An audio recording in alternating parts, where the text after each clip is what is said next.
பண்பலை 90.4 மெகாஹெர்ட்ஸ் அலைவரிசை கொங்கு சமுதாய வானொலி கொங்கு பொறியியல் கல்லூரி வளாகத்திலிருந்து இந்த நிகழ்ச்சி ஆன்றோர்களின் சிறப்பு நிகழ்ச்சி அனுபவ்.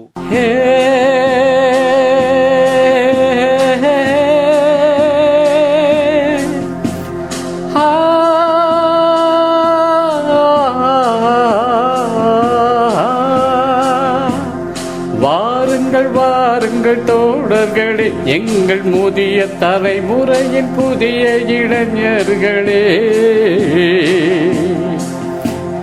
வாருங்கள் வாருங்கள் தோழர்களே, எங்கள் முதிய தலைமுறையின் புதிய இளைஞர்களே.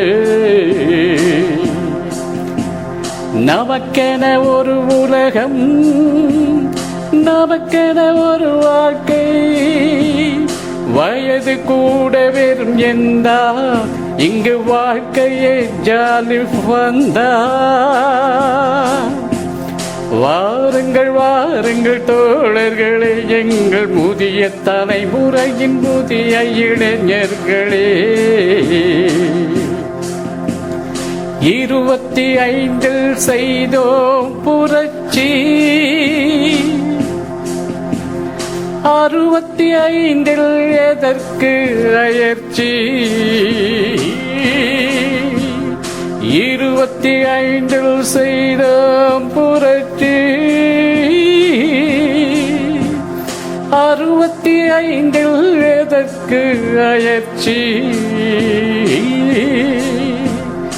எழுச்சியோடு ஓடி வாங்க, ஆடலாம் பாடலாம், நம் தனித்திறனை காட்டலாம். பாடல் பாடி மகிழ்ச்சியோடு தலையாட்டலாம். அறிவியல் அறிந்து கொள்வோம், வானியல் தெரிந்து கொள்வோம், விண்வெளியில் கூட வீடு கட்டி வாழலாம்.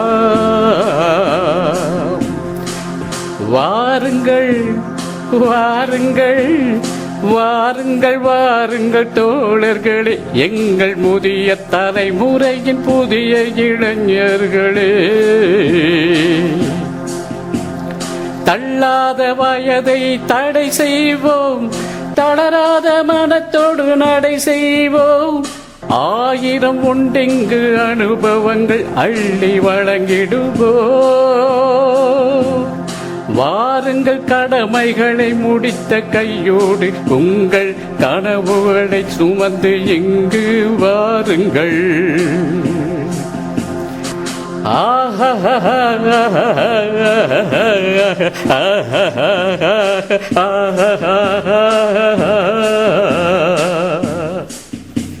La la la la la la la la la la la la la.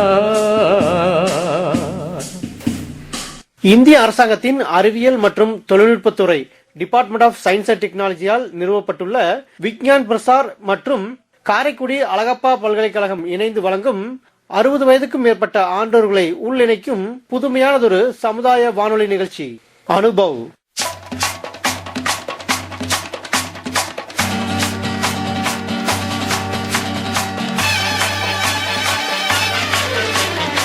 நிகழ்ச்சி ஆக்கம், ஊக்கம் மற்றும் வழிகாட்டல் டாக்டர் ஆர் ஸ்ரீதர். வடிவமைப்பு மற்றும் செயலாக்கம் காரைக்குடி அழகப்பா பல்கலைக்கழகத்தின் டீன் டாக்டர் ஆர் முருகன். நிகழ்ச்சி ஒருங்கிணைப்பு கொங்கு சமுதாய வானொலி நிலைய இயக்குனர் டாக்டர் எஸ் மகேஸ்வரன். நிகழ்ச்சி தயாரிப்பு கொங்கு சமுதாய வானொலியை சேர்ந்த சதீஷ்குமார் மற்றும் பாலசுப்ரமணியம்.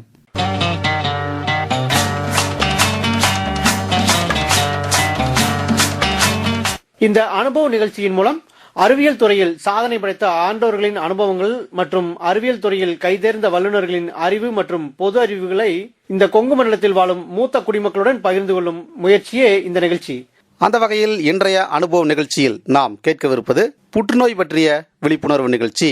இந்த நிகழ்ச்சியில் நமக்காக பல்வேறு விழிப்புணர்வு தகவல்களை வழங்கியவர் ஈரோட்டைச் சேர்ந்த பிரபல மருத்துவர் திரு சுசீந்தர் அவர்கள். இவருடன் கலந்துரையாடி தனது சந்தேகங்களை கேட்டு தெரிந்து கொண்டவர் கருமாண்டி செல்லிபாளையம் பகுதியைச் சேர்ந்த திரு சண்முகம் அவர்கள்.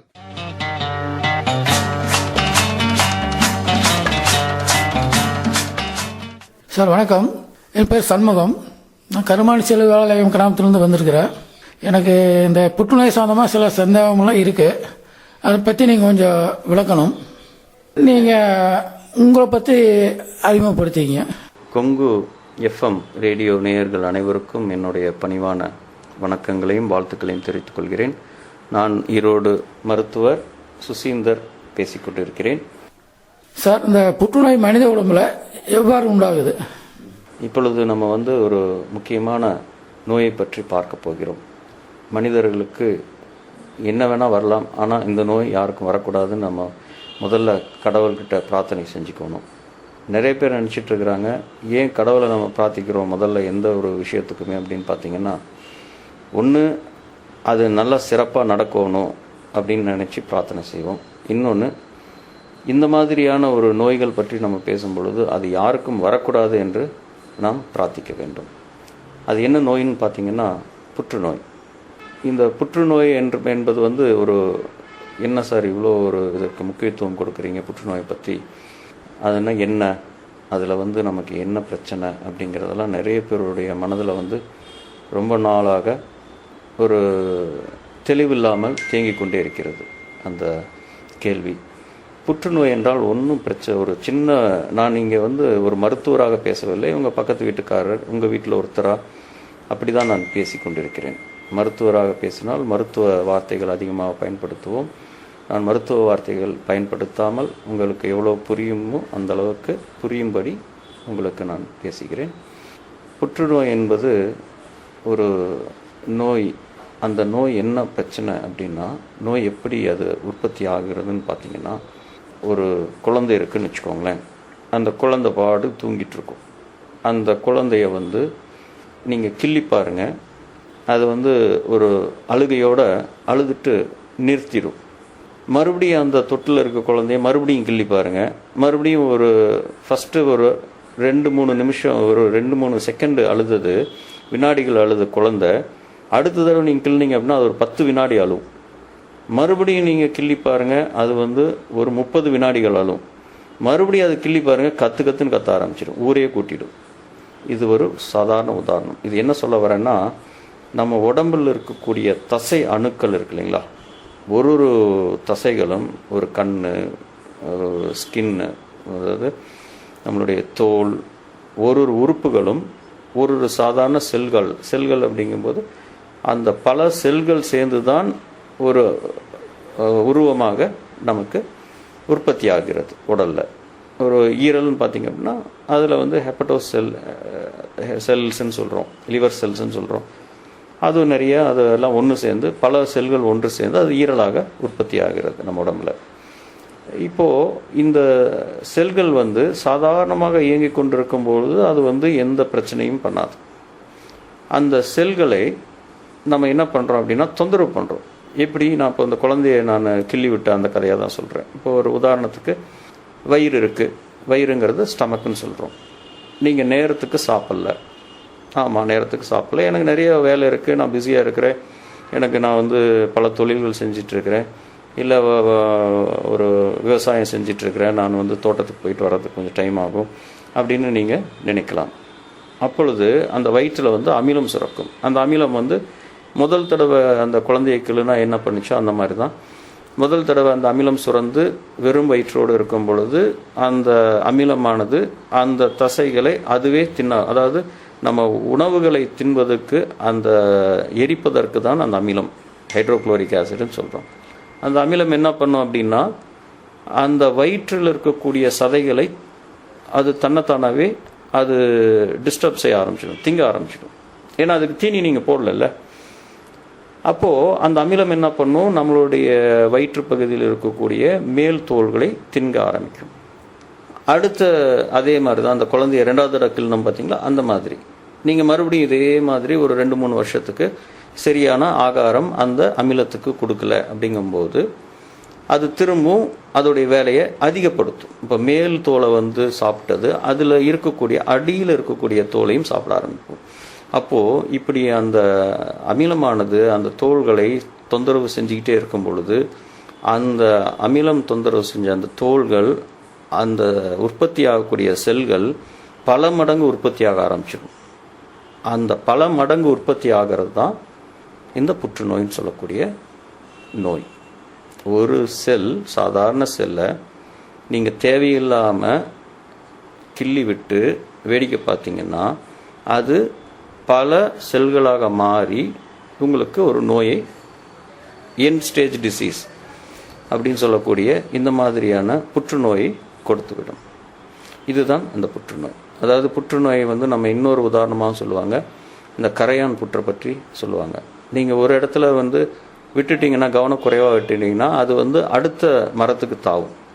உங்கள் வீட்டிலே பார்த்தீங்கன்னா ஒரு இடத்துல வந்து கரையான் அரிக்க ஆரம்பிச்சிருச்சுன்னா ஒரு நிலவுலேருந்து இன்னொரு நிலவுக்கு அந்த கரையான் அப்படியே அந்த அடியில் இருக்கக்கூடிய அந்த மண் பகுதியில் போய் அடுத்த மரத்தை திங்க ஆரம்பிச்சிடும். அதே கதை தான் இந்த புற்றுநோய். ஒரு இடத்துல இப்போ நான் சொன்ன மாதிரி வயிற்றில் ஏற்பட்டுச்சு அப்படின்னா அடுத்தது அது ஈரலில் வந்து அதோடைய அடுத்த தாக்கத்தை, அது வந்து செகண்டரிஸ்ன்னு சொல்லுவோம், அடுத்த ஸ்டேஜ் ஆஃப் நோய், அதுக்கு அடுத்த கட்டத்தில் போகுது. இப்படியே ஒரு ஒரு உறுப்புகளையும் பாதிக்க ஆரம்பிக்கும். ஒரு கட்டத்தில் பார்த்திங்கன்னா இது எல்லா உறுப்புகளையும் பாதித்து அவருடைய இறப்புக்கு, சாதாரண ஒரு சின்ன விஷயம் அவருடைய இறப்புக்கு காரணமாயிடும். அதே நீங்கள் நேரத்துக்கு சாப்பிட்டீங்க அப்படின்னா உங்களுடைய அந்த அமிலமானது கரெக்டாக அந்த உணவு நீங்கள் என்ன சாப்பிட்டீங்களோ அதை திங்கும், அதை எரித்து உங்களுக்கு வந்து உடலுக்கு ஆரோக்கியத்தையும் சக்தியையும் கொடுக்கும். இதுதான் ரொம்ப சிம்பிளாக நான் சொல்கிறேன். உங்களுக்கு இது ரொம்ப எல்லாத்துக்கும் புரிஞ்சிருக்கும்னு நினைக்கிறேன். இந்த புற்றுநோய் யாருக்கெல்லாம் வர வாய்ப்புள்ளது? இப்போ யாருக்கு இந்த புற்றுநோய் வரும், நோய் பற்றி சொல்லிட்டோம். யாருக்கெல்லாம் வரும், எப்படி வரும் அப்படின்னா, ஒரு உதாரணத்துக்கு பார்த்தீங்க அப்படின்னா ஒருத்தர் வந்து தோல் புற்றுநோய் வருது அவருக்கு. அந்த தோல் புற்றுநோய் எதனால் வரும்னு பார்த்தீங்கன்னா, அவர் வந்து ஒரு பஸ்ஸு போகக்கூடிய ஒரு கண்டக்டர். அவர் என்ன பண்ணுறாரு, அங்கே இருக்கக்கூடிய இரும்பில் அவருடைய தோள்பட்டையை வச்சு தேய்ச்சிக்கிட்டே போயிட்டுருக்காரு. ஒரு 20 வருஷம் போயிட்டுருக்காருன்னா அவருக்கு அந்த அரிப்புனால் கூட சில நேரங்களில் அந்த தோலில் வந்து புற்றுநோய்கள் வர்றதுக்கு வாய்ப்பு. இது வந்து நான் ஒரு உதாரணமாக சொல்கிறேன். இது கண்டிப்பாக இப்படி வருங்கிறது தவறான ஒரு செய்தி. அதுக்காக நீங்கள் வந்து பஸ்ஸில் சாஞ்சிட்டு போயிட்டு இருந்தால் எல்லாத்துக்கும் புற்றுநோய் வரும்னு கிடையாது. இது வந்து ஒரு உதாரணமாக சொல்கிறேன். இது கண்டிப்பாக 100% இது தவறான செய்தி நான் சொல்லிட்டு இருக்கிறது. உங்களுக்கு சிம்பிளாக ரொம்ப சாதாரணமாக புரியறதுக்காக உங்களுக்கு நான் இதை சொல்கிறேன். இதே மாதிரி கதை தான் இப்போ நான் அந்த கண்டக்டர் நம்ம சொன்ன மாதிரி எந்த ஒரு பகுதியும் நீங்கள் அதிகமாக தேவையில்லாமல் அந்த பகுதிக்கு ஏற்ற ஒரு விஷயம் செய்யாமல் நம்ம செஞ்சோம் அப்படின்னா அந்த அந்த பகுதியானது, அந்த தோலானது அதற்கு எதிர்ப்பு தெரிவிக்கும். இது எனக்கு சம்பந்தம் இல்லை. இப்போது இந்த இடத்துல நான் ஒரு உதாரணம் சொல்கிறேன். இது 100% உண்மை. ஒருத்தர் வந்து நமக்கு வந்து சுவாச குழாயில் லங்ஸ் அப்படிங்கிற நுரையீரல், இதில் வந்து சுவாசம் மட்டும்தான் போகணும், காற்று மட்டும்தான் போகணும். அதில் வந்து நீங்கள் தூசு போனாலும் பிரச்சனை. நம்ம என்ன பண்ணுறோம், நம்ம வந்து அதிகமாக புகைப்பிடிக்கிறோம். அந்த புகை எங்கே போகுது, அந்த நுரையீரலுக்குள்ளார போகுது. அந்த புகை எங்கே போகும், அந்த கருப்பு, நம்ம உதாரணத்துக்கு ஒரு கற்பூரம் வைக்கிறோம், அந்த கற்பூரத்தில் வந்து இருக்கக்கூடிய அந்த கருப்பாக நீங்கள் பறக்கும், பார்த்துருப்பீங்க. அது எங்கே போகும், மேலே போய் நம்மளுடைய சீலிங், வீட்டுடைய மேல் பகுதியில் எல்லாமே டெபாசிட் ஆகும். நீங்கள் வந்து ஒரு பூஜா ரூமில் வந்து நீங்கள் ஒரு 20 வருஷம் கற்பூரம் பற்ற வச்சுருந்தீங்க அப்படின்னா அந்த புகையானது உங்கள் சாதாரணமாக வீட்டில் இருக்கக்கூடிய செவற்றுக்கும் பூஜை அறையில் இருக்கக்கூடிய செவற்றுக்கும் நீங்கள் வித்தியாசம் பார்த்தீங்கன்னா உங்களுக்கு அந்த சாதாரணமாக எளிமையாக உங்களுக்கு புரியும். ஏன்னா அந்த பூஜா ரூமில் இருக்கக்கூடிய அந்த செவரானது நிறம் மாதிரி ஒரு கருப்புத்தன்மை அடைஞ்சிருக்கும். இது நான் உங்களுக்கு ரொம்ப தெளிவாக தான் ரொம்ப சிம்பிளாக சொல்கிறேன், உங்களுக்கு புரிகிற மாதிரி சொல்கிறேங்க. அப்போது அந்த நுரையீரலுக்குள்ளார போகிறது வெறும் சுத்தமான காற்று மட்டும்தான். அதில் வந்து தூசி இருந்தாலும் பிரச்சனை தான். அப்போ நீங்கள் வந்து புகை உள்ள அனுப்பும் பொழுது உங்களுக்கு கண்டிப்பாக அந்த நுரையீரல் எதிர்ப்பு தெரிவிக்கும். அதுதான் அந்த இரும்பல் சளி, இரும்பல் அலர்ஜிக் காஃப்னு சொல்லுவோம். அப்படின்னா ஒவ்வாமை. அந்த புகை அவருக்கு ஏற்றதல்ல, அவர் உடலுக்கு ஏற்றதல்ல அப்படிங்கிறத நம்ம புரிஞ்சுக்கணும். அப்போ நம்ம வந்து என்ன பண்ணணும், நமக்கு இது ஒத்துக்கலை, இந்த புகையை நம்ம வந்து பிடிக்கக்கூடாது, புகைப்பிடித்தல் தவறு என்பதை நம்ம புரிந்துக்கிட்டு அந்த புகை பிடிப்பதை நம்ம நிறுத்திவிட வேண்டும். புகைப்பிடிக்காமல் இருப்பது சிறந்த ஒரு விஷயம். ஆனால் இப்போ பார்த்தீங்கன்னா அரசாங்கத்துடைய அறிவுரையின்படி திரையரங்குகளிலும் மற்ற இடங்களிலும் இந்த புகைப்பிடிப்பல் தவறு என்பதை போடுவதனால் இன்று மக்களிடத்தில் நல்ல ஒரு விழிப்புணர்வு ஏற்பட்டிருக்கு. நிறைய குடும்பங்களில் பார்த்திங்கன்னா நிறைய பேர் புகைப்பிடிக்கிறதே நிறுத்திட்டாங்க. நான் பார்த்தவரையிலையும் நிறைய சமூகத்தில் நம்ம வந்து மக்கள் வந்து புகைப்பிடிப்பதை நிறுத்தியிருப்பது பார்ப்பதற்கு மிகவும் சந்தோஷமாக இருக்கிறது. அவர்கள் அனைவருக்கும் என்னுடைய வாழ்த்துக்களை தெரிவித்துக் கொள்கிறேன். ஏன்னா பேசிவ் ஸ்மோக்கிங் சொல்லுவோம், புகைப்பிடிக்கிறது அவங்களுக்கு மட்டும் பிரச்சனை இல்லை, பக்கத்தில் இருக்கிறவங்களுக்கும் பிரச்சனை தான். அப்படி நிறைய பேர் உயிர் விட்டுருக்குறாங்க பேசிவ் ஸ்மோக்கிங்னால. ஸோ அதனால் நீங்கள் புகைப்பிடிக்கலைன்னா நீங்கள் ஒரு 4 பேருக்கு ஒரு நல்லது செய்கிறீங்கிற ஒரு விஷயம் உங்களுக்கே தெரியாமல் ஒரு சோஷியல் ஆக்டிவிட்டீஸில் நீங்கள் இன்வால்வ் ஆகிறீங்கிறத நான் நினைக்கும் பொழுது ரொம்ப பெருமையாக இருக்கிறது.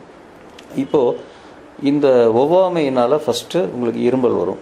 அதுக்கு அடுத்தது பார்த்திங்க அப்படின்னா அந்த ஒவ்வாமை அந்த நுரையீரலை அது தன்னைத்தானாகவே புண்ணு ஏற்படும். அந்த நுரையீரலில் அந்த புண்ணு வந்து ஏன்னா நுரையீரலுங்கும் போது நம்ம பார்க்க முடியாது, அந்த புண்ணுக்கு மருந்து போட முடியாது. அப்போ அது தானாகவே அது பெருசாக அது அல்சர் அப்படின்னு நமக்கு ஃபார்ம் ஆகும். அல்சர் ஃபார்ம் ஆச்சு அப்படின்னா அதுலேருந்து பல செல்கள் உற்பத்தி ஆக ஆரம்பிச்சிடும். தீமை கொடுக்கக்கூடிய செல்கள், அந்த கேன்சர் செல்கள் உற்பத்தி ஆகிடுச்சு அப்படின்னா அது கேன்சராக மாறிவிடும். அப்பொழுது இருமல் சளி எல்லாம் அதிகமாகும். அவங்களுக்கு அந்த நுரையீரலில் இருக்கக்கூடிய அந்த சுரப்பிகள் அதிகமாக சுரக்கும், அதனால் மூச்சுத்திணறல் ஏற்படும். அந்த நுரையீரலில் இருக்கக்கூடிய அந்த கேன்சர் செல்கள் புற்றுநோய் இருக்கக்கூடிய அந்த பகுதியானது மற்ற மூளை, கண்கள், நரம்பு, எலும்பு, முதுகுத்தண்டு, மார்பு பகுதி, ஈரல், இப்படி எங்கே வேணாலும் அது பரவறதுக்கான வாய்ப்புகள் அதிகமாக இருக்கிறது. ஆகையால் புற்றுநோய் வராமல் இருப்பதற்கு நம்ம செய்யக்கூடிய விஷயங்களை நாம் இயற்கையோடு ஒன்றி நம்ம செய்ய வேண்டும். காலையில் வந்து சூரியன் வரார் அப்படின்னா நம்ம எழுந்திருக்கணும், சூரியன் மறையிறார் அப்படின்னா தூங்கணும். இதுதான் வந்து கரெக்டான ஒரு செய்தி. இந்த புற்றுநோய் பார்த்தீங்க அப்படின்னா எல்லாருக்கும் வருமா இல்லை யாருக்கு வரும் அப்படிங்கிற ஒரு சந்தேகங்கள் நமக்கு இருக்கும். அது முக்கியமாக இப்போ உதாரணத்துக்கு ஒருத்தர் வந்து 25 வயசில் சிகரெட் குடிக்க ஆரம்பிக்கிறாருன்னா அவருக்கு வந்து புற்றுநோய் வர்றதுக்கு ஒரு 35 வயசு ஆகும். அப்படி பார்க்கும் பொழுது இது அதிகமாக கண்ணுக்கு தென்படுதல் எப்பொழுதுனா வயது முதிர்ந்த அந்த ஒரு தருணத்தில். ஸோ உதாரணத்துக்கு 40 வயசுக்கு மேலே இருக்கிறவங்களுக்கு அந்த முதுமை ஏற்படக்கூடிய அந்த ஒரு தருவாயில் இந்த புற்றுநோய் வந்து தென்படும்.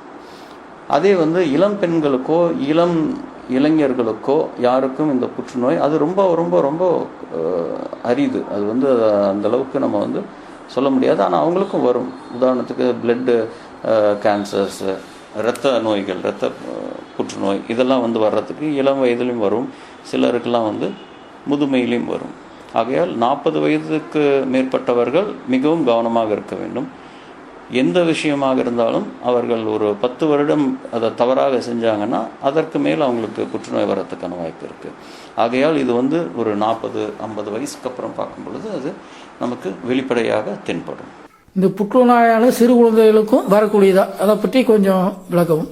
இந்த நேரத்தில் நம்ம வந்து குழந்தைகளுக்கு நான் என்ன சொல்கிறேன் அப்படின்னா, இன்றைக்கி நிறைய பேர் வந்து லேப்டாப்பும் ஃபோனும் மொபைல் நம்ம செல்ஃபோன்ஸ் நிறைய பேர் பயன்படுத்துகிறாங்க. அது இரவு நேரங்களில் பயன்படுத்துகிறாங்க.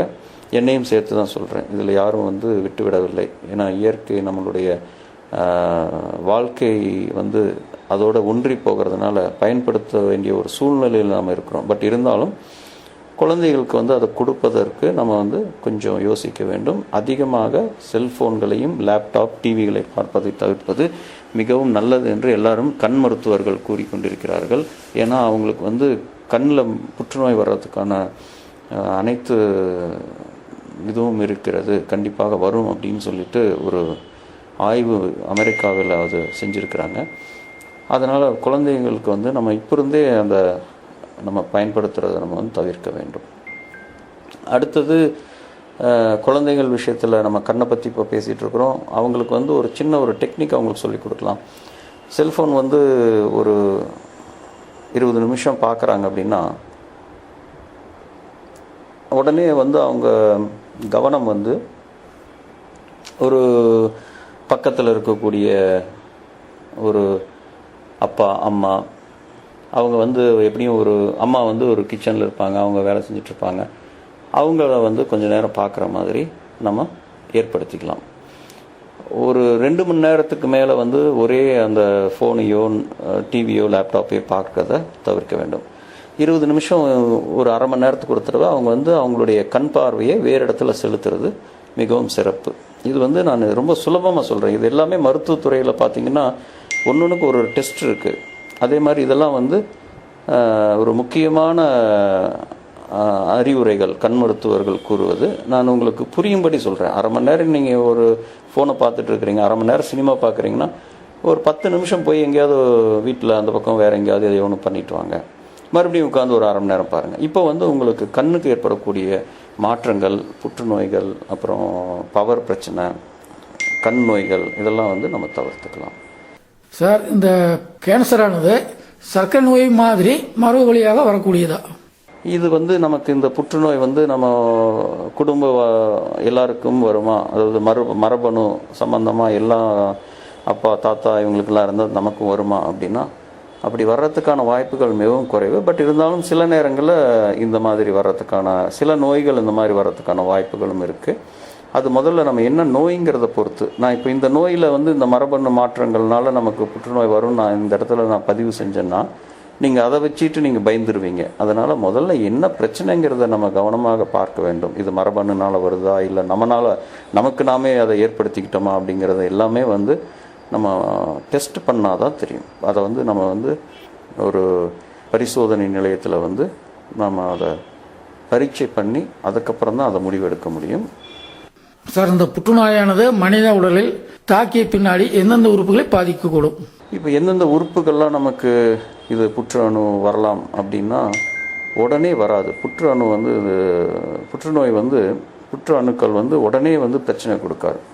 இது வந்து ஒரு நாள்பட ஒரு 5 வருஷம் 10 வருஷம் அவங்க சரியான அவங்க லைஃப் ஸ்டைல், அவங்களுடைய வாழ்க்கை முறைகளை அவங்க கரெக்டாக சரியாக பயன்படுத்தலை அப்படின்னா கண்டிப்பாக அவங்களுக்கு அந்த புற்றுநோய் வரும். இப்போ உதாரணத்துக்கு பார்த்திங்கன்னா ஹைஜீன் சொல்லுவோம், உறுப்பு பராமரித்தல் அப்படின்னு சொல்கிறோம், சுத்தமின்மை, சுத்தம் பேணுதல், இப்படி நம்மளுடைய ஆண் உறுப்பு பெண் உறுப்பு இதெல்லாம் வந்து நம்ம எப்போவுமே மலம் போகக்கூடிய இடங்கள், வாய், பல் துலக்குதல் இதெல்லாம் வந்து மிகவும் மிகவும் அவசியம். இதை கரெக்டாக செஞ்சாவே நிறைய நோய்களை நம்ம வந்து தடுக்கலாம். ஒரு உதாரணத்துக்கு வந்து ஒரு நம்ம ப்ராப்பராக வந்து அவங்க அந்த உறுப்புகள்லாம் அவங்க சுத்தம் செய்யவில்லை என்றால் அது கூட சில நேரங்களில் அவங்களுக்கு புற்றுநோய் ஏற்படுறதுக்கு காரணமாக இருக்கும். ஏன்னா அவங்களுக்கு வந்து இன்ஃபெக்ஷன் சொல்லக்கூடிய அந்த வெள்ளப்படுதுன்னு சொல்லுவாங்க. வெள்ளப்படுதல் அதிகமாக சில நேரங்கள் அது புற்றுநோய், அதாவது சர்விக்கல் கேன்சர்னு சொல்லுவோம், அந்த கர்ப்பவாய் அங்கே வந்து புற்றுநோய் வர்றதுக்கான வாய்ப்புகள் இருக்கிறது. இது ஒருத்தர்கிட்டேருந்து இன்னொருத்தருக்கு போகுமா எய்ட்ஸ் மாதிரி அப்படின்னா அந்த மாதிரியான ஒரு தவறான அது ஒரு செய்தி தான். அப்படியெல்லாம் அது பரவறதுக்கான வாய்ப்புகள் குறைவு தான். இன்ஃபெக்ஷன் வேணால் இப்போது நான் சொன்ன மாதிரி ஒரு கர்ப்பவாய் புற்றுநோயில் இருக்கக்கூடிய இன்ஃபெக்ஷன் வந்து மற்றவங்களுக்கு பரவறதுக்கான வாய்ப்புகள் இருக்குது. ஆனால் புற்றுநோய் பரவறதுக்கான வாய்ப்புகள் இந்த இதில் இல்லை.